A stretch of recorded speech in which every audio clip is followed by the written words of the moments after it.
We're going to talk about trying it out before you go all in and having a few test runs before you implement any new systems. I'll tell you more about that. Just come back in a second.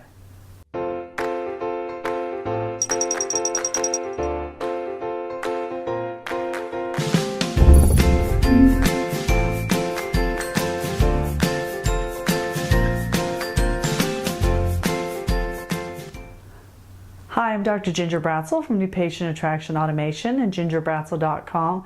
I'm the creator of the Prosper in Your Practice dental book, and it's my pleasure to always bring these weekly strategies, tips, and techniques and systems for your practice so you can get and keep more patients to grow your practice without the drama and do it easier and faster than you ever could alone. And I always like diving in and giving you a little nugget each week that you can implement on. And this week I want to share an example from a real test case outside of dentistry.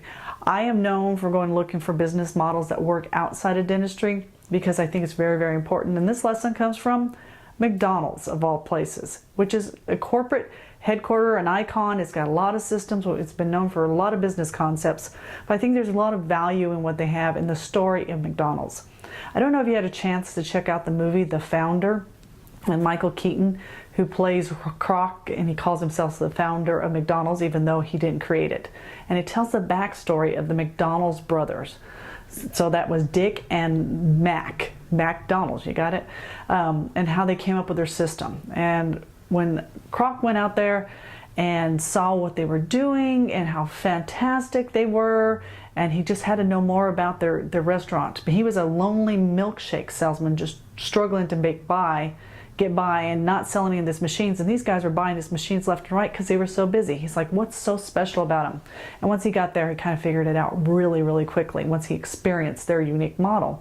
So he took him out to dinner, and in the movie they break it down how they came up with the concept. Now there's a long story about all their failed attempts at previous restaurants, so they were really going about McDonald's a very differently when they set up this system. And so Dick explains, he's I think the brilliant brother here, Dick explains how he wanted a system. So to demonstrate to his brother, he took a few pieces of chalk, a rag, and they went out to the nearest tennis court because they wanted a big surface, and he drew out his ideal McDonald's. Not on a piece of paper. They didn't call an architect or a builder, and they didn't even go through and try to figure something out with tape or boxes. He did it in chalk so he could show to his brother. And he didn't leave it there. He went through and he brought employees in to go through the motions to see if he had it set up right. And when he saw collisions and chaos, he knew it wasn't wrong. Wasn't right. It was totally wrong. He erased it. He redrew the lines, and then they tried again and again and again until they got it just right. So that dry run saved them millions of dollars, a lot of frustration and time. Now, it wasn't perfect, and they really outlined that too, but it was a really big jump forward in testing their model. Now in your practice, you have that opportunity too. You have dry models that you can be running. Unfortunately, most dentists go out there and spend a lot of money on marketing or technology or even build an office with no concept, is it going to fly? And so it's really important to test these out first.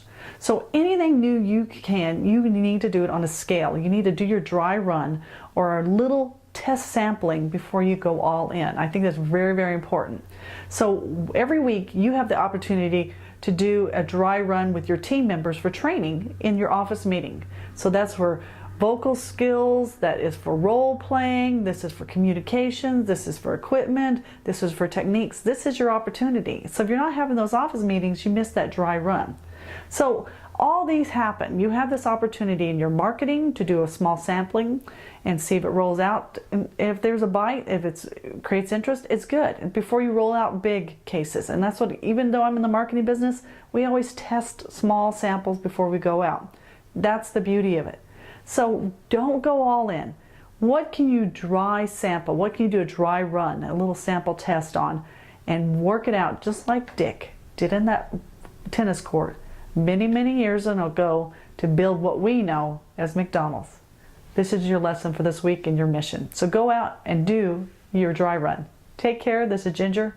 Bye-bye.